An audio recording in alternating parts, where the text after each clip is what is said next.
तो सरफेस अगर स्मूथ है तो सिर्फ नॉर्मल रिएक्शन लगेगा, और सरफेस अगर रफ है तो नॉर्मल रिएक्शन प्लस फ्रिक्शन लगेगा। फ्रिक्शन आप लोग सब जानते हो कि जिस डायरेक्शन में मोशन होता है उसके अपोजिट डायरेक्शन में सरफेस एक फोर्स लगाती है जो उसके मोशन को क्या करता है, अपोज करता है, उसी को फ्रिक्शन कहता है। नॉर्मल रिएक्शन क्या होता है, how strongly the objects are compressed और in contact with each other. जैसे इस डस्टर को हम इस पे रखें, इस पे तो ये डस्टर इसके ऊपर mg लगा रहा है और ये बेंच इसके ऊपर नॉर्मल रिएक्शन लगा रहा है न्यूटन के थर्ड लॉ के अकॉर्डिंग।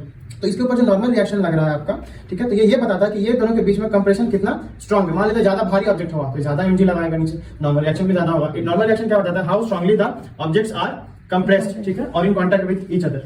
तो हम लोग ये समझ गए सरफेस रफ स्मूथ, रफ है तो नॉर्मल प्लस फ्रिक्शन, स्मूथ है तो सिर्फ नॉर्मल, ठीक है। नॉर्मल रिएक्शन क्या होता है वो भी समझ गए। अब नॉर्मल रिएक्शन मतलब एक होगा, दो होगा, तीन होगा, कितना होगा, तो जितने सरफेस के साथ कांटेक्ट में रहेगा उतना नॉर्मल रिएक्शन। जैसे यहाँ पे होगा, जैसे यहाँ पे आप देख रहे हैं एक बॉल है और उससे तीन सरफेस 1, सरफेस 2, सरफेस 3 कांटेक्ट में, इस पे तीन नॉर्मल रिएक्शंस लग रहे हैं, मतलब तीन नॉर्मल। इसमें एक सरफेस है तो सिर्फ एक नॉर्मल लग रहा है, ठीक है।